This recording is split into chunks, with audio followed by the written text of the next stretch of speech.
of the United States.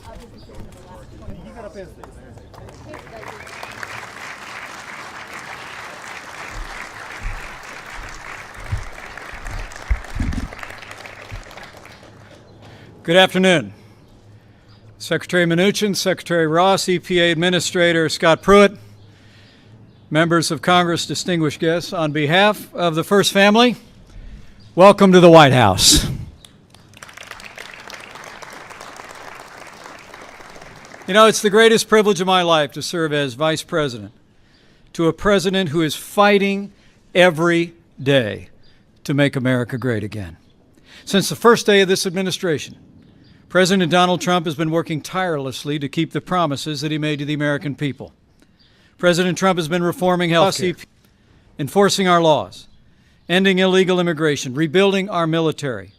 And this president has been rolling back excessive regulations and unfair trade practices that were stifling American jobs. Thanks to President Trump's leadership, American businesses are growing again, investing in America again, and they're creating jobs in this country instead of shipping jobs overseas. Thanks to President Donald Trump, America is back.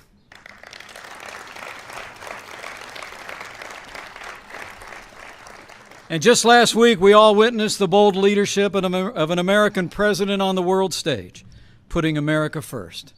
From the Middle East to Europe, as leader of the free world, President Trump reaffirmed historic alliances, forged new relationships, and called on the wider world to confront the threat of terrorism in new and renewed ways.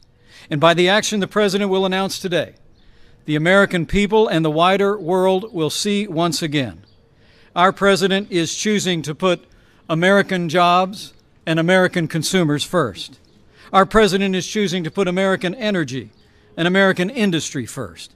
And by his action today, President Donald Trump is choosing to put the forgotten men and women of America first.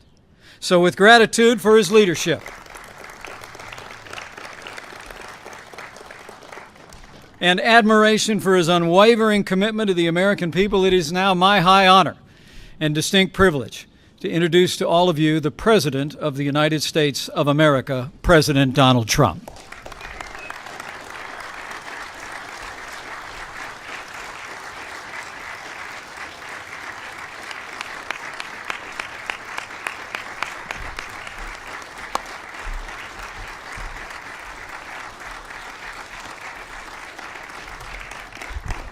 Thank you very much. Thank you. I would like to begin by addressing the terrorist attack in Manila. We're closely monitoring the situation, and I will continue to give updates. Anything happens during this period of time, but it is really very sad as to what's going on throughout the world with terror. Our thoughts and our prayers are with all of those affected. Before we discuss the Paris Accord, I'd like to begin with an update on our tremendous, absolutely tremendous economic progress since Election Day on November 8th. The economy is starting to come back, and very, very rapidly. We've added $3.3 trillion in stock market value to our economy and more than 1 million private sector jobs. I've just returned from a trip overseas where we concluded nearly $350 billion of military and economic development for the United States, creating hundreds of thousands of jobs. It was a very, very successful trip. Believe me. Thank you. Thank you. In my meetings at the G7, we have taken historic steps to demand fair and reciprocal trade that gives Americans a level playing field against other nations. We're also working very hard for peace in the Middle East, and perhaps even peace between the Israelis and the Palestinians. Our attacks on terrorism are greatly stepped up, and you see that. You see it all over. from the previous administration, including getting many other countries to make major contributions to the fight against terror. Big contributions are being made by countries that weren't doing so much in the form of contribution. One by one, we are keeping the promises I made to American people during my campaign for president, whether it's cutting job-killing regulations, appointing and confirming a tremendous Supreme Court justice, putting in place tough new ethics rules, achieving a record reduction in illegal immigration on our southern border, or bringing jobs, plants, and factories back into the United States at numbers which no one until this point thought even possible. And believe me, we've just begun. The fruits of our labor will be seen very shortly, even more so. On these issues and so many more, we're following through on our commitments, and I don't want anything to get in our way. I am fighting every day for the great people of this country. Therefore, in order to fulfill my solemn duty to protect America and its citizens, the United States will withdraw from the Paris Climate Accord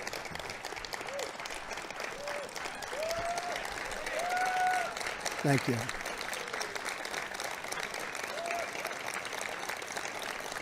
Thank you. But begin negotiations to re-enter either the Paris Accord or in really entirely new transaction on terms that are fair to the United States, its businesses, its workers, its people, its taxpayers.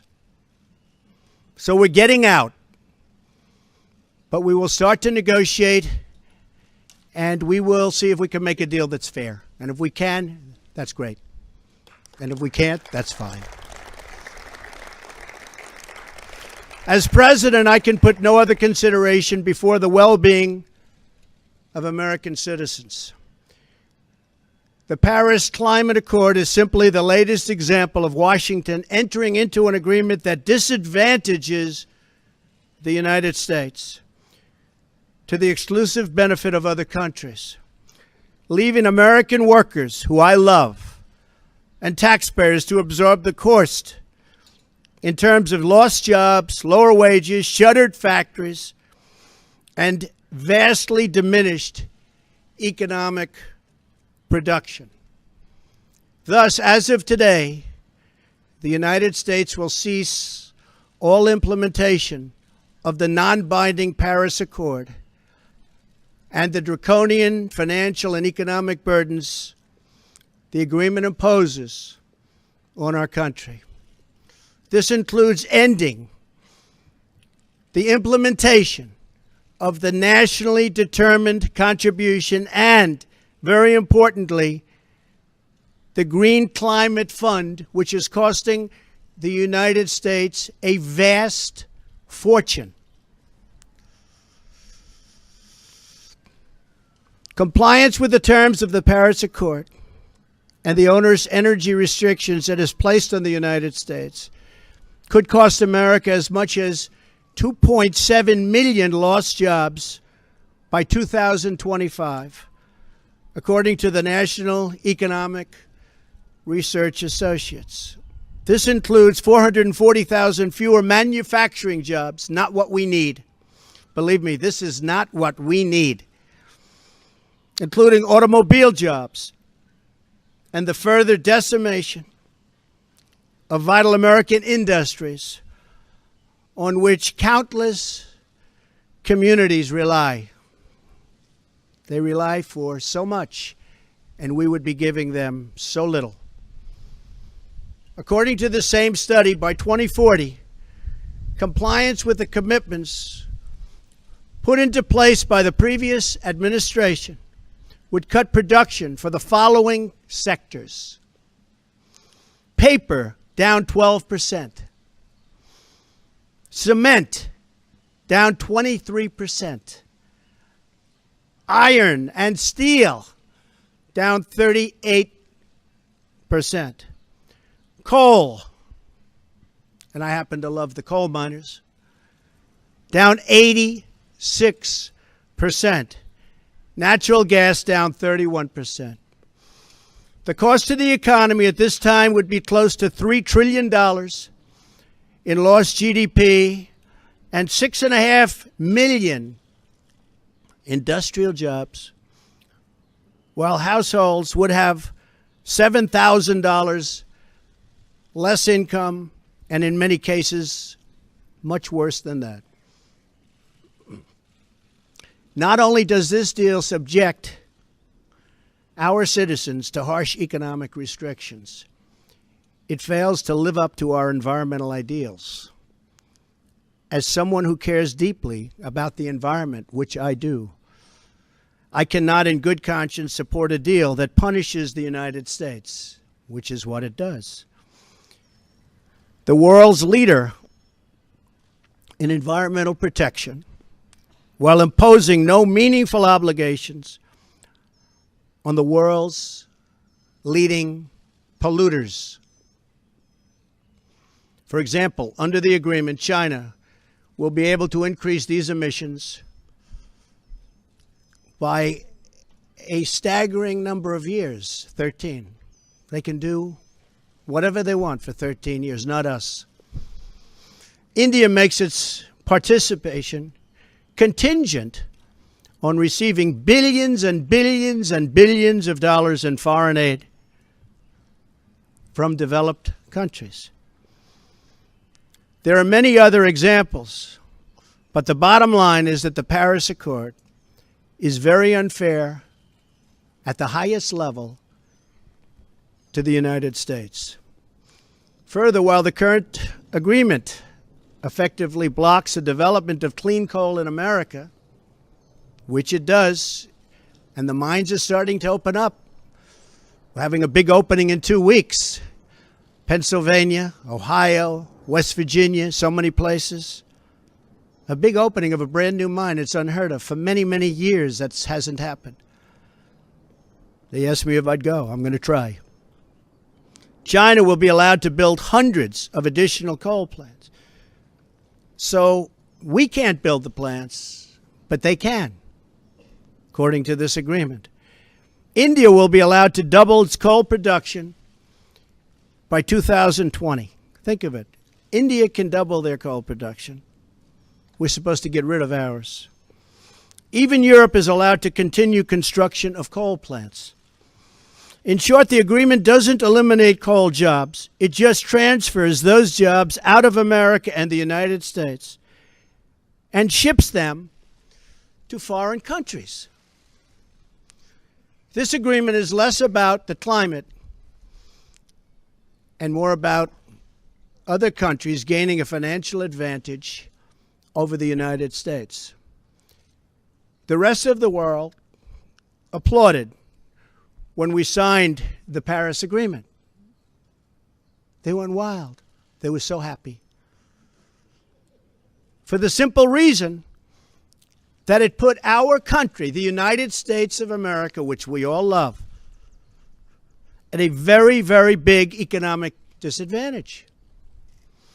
A cynic would say the obvious reason for economic competitors and their wish to see us remain in the agreement is so that we continue to suffer this self-inflicted major economic wound. We would find it very hard to compete with other countries from other parts of the world. We have among the most abundant energy reserves on the planet, sufficient to lift millions of America's poorest workers out of poverty. Yet under this agreement, we are effectively putting these reserves under lock and key,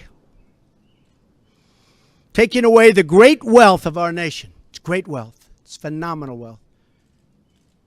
Not so long ago, we had no idea we had such wealth. And leaving millions and millions of families trapped in poverty and joblessness. The agreement is a massive redistribution of United States wealth to other countries. At 1% growth, renewable sources of energy can meet some of our domestic demand. But at 3 or 4% growth, which I expect, we need all forms of available American energy, or our country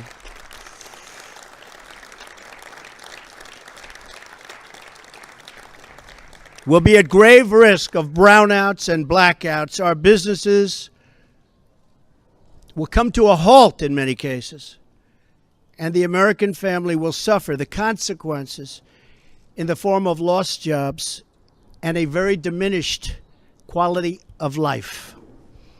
Even if the Paris Agreement were implemented in full, with total compliance from all nations, it is estimated it would only produce a 0.2 of 1 degree, think of that, this much Celsius reduction in global temperature by the year 2100. Tiny, tiny amount. In fact, 14 days of carbon emissions from China alone would wipe out the gains from America, and this is an incredible statistic, would totally wipe out the gains from America's expected reductions in the year 2030. After we have had to spend billions and billions of dollars, lost jobs, closed factories, and suffered much higher energy costs for our businesses and for our homes. As the Wall Street Journal wrote this morning, the reality is that withdrawing is in America's economic interest and won't matter much to the climate. The United States under the Trump administration will continue to be the cleanest and most environmentally friendly country on earth. We'll be the cleanest. We're going to have the cleanest air. We're going to have the cleanest water. We will be environmentally friendly, but we're not going to put our businesses out of work. And we're not going to lose our jobs. We're going to grow. We're going to grow rapidly.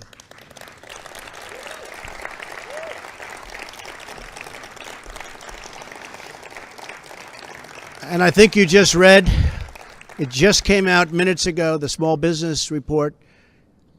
Small businesses, as of just now, are booming, hiring people, one of the best reports they've seen in many years. I'm willing to immediately work with Democratic leaders to either negotiate our way back into Paris under the terms that are fair to the United States and its workers, or to negotiate a new deal that protects our country and its taxpayers.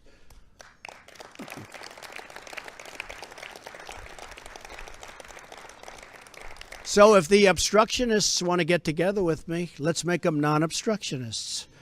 We will all sit down and we will get back into the deal and we'll make it good, and we won't be closing up our factories and we won't be losing our jobs, and we'll sit down with the Democrats and all of the people that represent either the Paris Accord or something that we can do that's much better than the Paris Accord. And I think the people of our country will be thrilled, and I think then the people of the world will be thrilled. But until we do that, we're out of the agreement. I will work to ensure that America remains the world's leader on environmental issues, but under a framework that is fair and where the burdens and responsibilities are equally shared among the many nations all around the world. No responsible leader can put the workers and the people of their country at this debilitating and tremendous disadvantage. The fact that the Paris deal hamstrings the United States while empowering some of the world's top polluting countries, should dispel any doubt as to the real reason why foreign lobbyists wish to keep our magnificent country tied up and bound down by this agreement. It's to give their country an economic edge over the United States. That's not going to happen while I'm president. I'm sorry.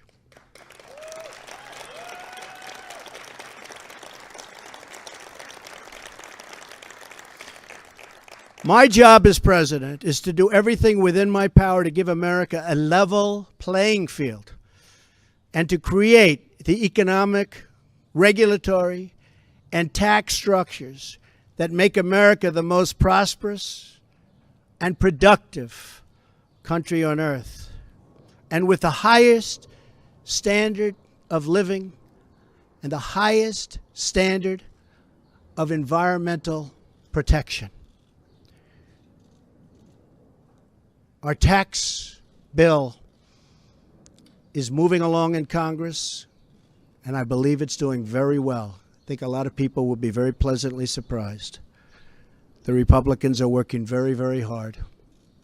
We'd love to have support from the Democrats, but we may have to go it alone, but it's going very well. The Paris Agreement handicaps the United States economy in order to win praise from the very foreign capitals and global activists that have long sought to gain wealth at our country's expense. They don't put America first. I do, and I always will.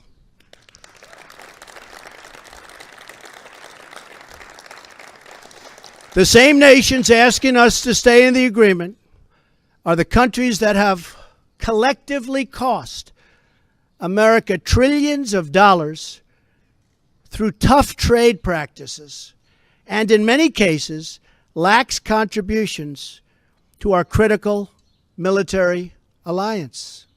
You see what's happening. It's pretty obvious to those that want to keep an open mind. At what point does America get demeaned?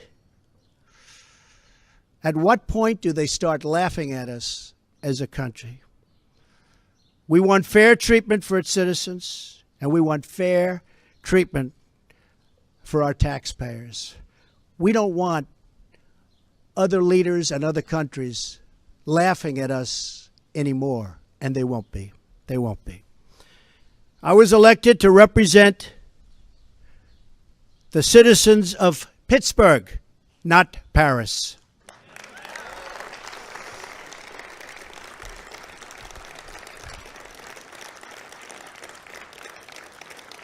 I promised I would exit or renegotiate any deal which fails to serve America's interests. Many trade deals will soon be under renegotiation. Very rarely do we have a deal that works for this country, but they'll soon be under renegotiation. The process has begun from day one, but now we're down to business. Beyond the severe energy restrictions inflicted by the Paris Accord, it includes yet another scheme to redistribute wealth out of the United States through the so-called Green Climate Fund, nice name, which calls for developed countries to send $100 billion to developing countries, all on top of America's existing and massive foreign aid payments. So we're going to be paying billions and billions and billions of dollars, and we're already way ahead of anybody else. Many of the other countries haven't spent anything, and many of them will never pay one dime. The Green Fund would likely obligate the United States to commit potentially tens of billions of dollars, of which the United States has already handed over $1 billion. Nobody else is even close. Most of them haven't even paid anything, including funds raided out of America's budget for the war against terrorism. That's where they came. Believe me, they didn't come from me. They came just before I came into office. Not good. And not good the way they took the money. In 2015, the United Nations, departing top climate officials, reportedly described the $100 billion per year as peanuts and stated that the $100 billion is the tail that wags the dog.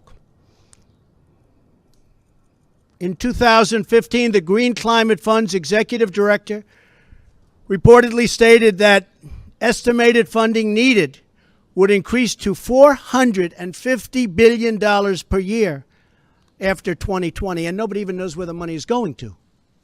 Nobody's been able to say, where is it going to? Of course, the world's top polluters have no affirmative obligations under the Green Fund, which we terminate. America is $20 trillion in debt. Cash-strapped cities cannot hire enough police officers or fix vital infrastructure. Millions of our citizens are out of work, and yet, under the Paris Accord, billions of dollars that ought to be invested right here in America will be sent to the very countries that have taken our factories and our jobs away from us. So think of that. There are serious legal and constitutional issues as well. Foreign leaders in Europe, Asia, and across the world should not have more to say with respect to the U.S. economy than our own citizens and their elected representatives. Thus, our withdrawal from the agreement represents a reassertion of America's sovereignty.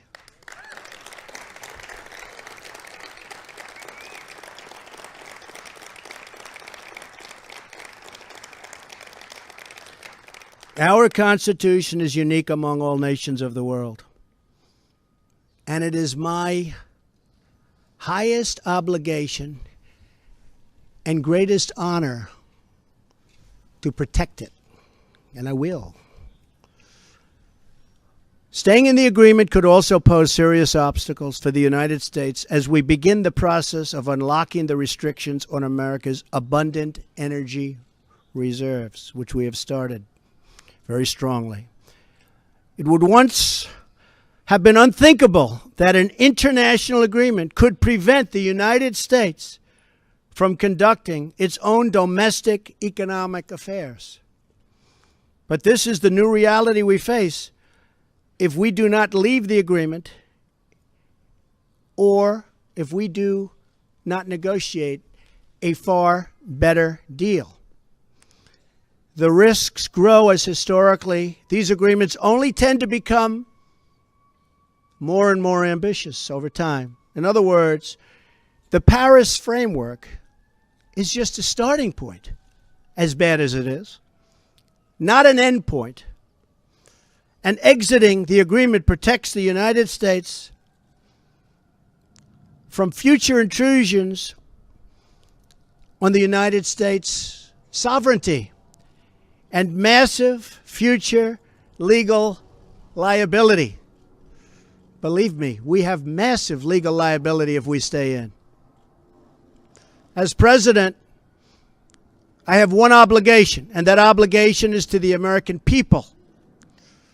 The Paris Accord would undermine our economy, hamstring our workers, weaken our sovereignty, impose unacceptable legal risk, and put us at a permanent disadvantage to the other countries of the world. It is time to exit the Paris Accord.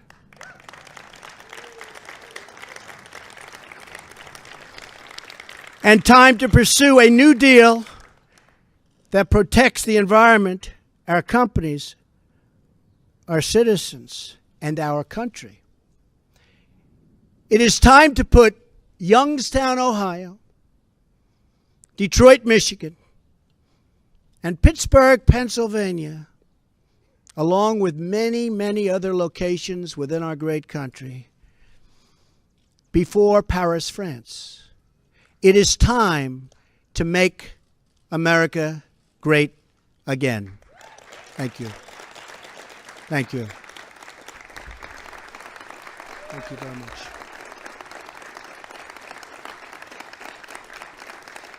Thank you. Thank you very much.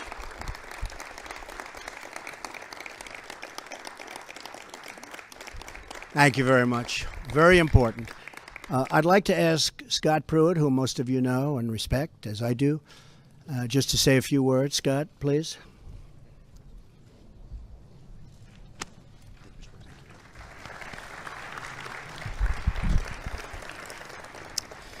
Thank you, Mr. President.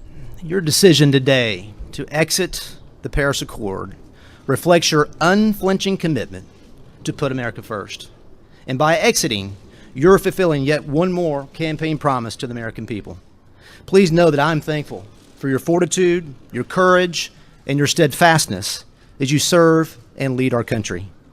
America finally has a leader who answers only to the people, not to the special interests who have had their way for way too long. In everything you do, Mr. President, you're fighting for the forgotten men and women across this country. You're a champion for the hardworking citizens all across this land who just want a government that listens to them and represents their interest. You have promised to put America first in all that you do. And you've done that in any number of ways, from trade to national security to protecting our border to right-sizing Washington, D.C. And today you've put America first with regard to international agreements and the environment. This is an historic restoration of American economic independence, one that will benefit the working class, the working poor, and working people of all stripes. With this action, you have declared that the people are rulers of this country once again. And it should be noted that we as a nation do it better than anyone in the world in striking the balance between growing our economy, growing jobs, while also being a good steward of our environment. We owe no apologies to other nations for our environmental stewardship. After all, before the Paris Accord was ever signed, America had reduced its CO2 footprint to levels from the early 1990s. In fact, between the years 2000 and 2014, the United States reduced its carbon emissions by 18+%. And this was accomplished not through government mandate, but accomplished through innovation and technology of the American private sector. For that reason, Mr. President, you have corrected a view that was paramount in Paris, that somehow the United States should penalize its own economy, be apologetic, lead with our chin, while the rest of the world does little. Other nations talk a good game. We lead with action, not words.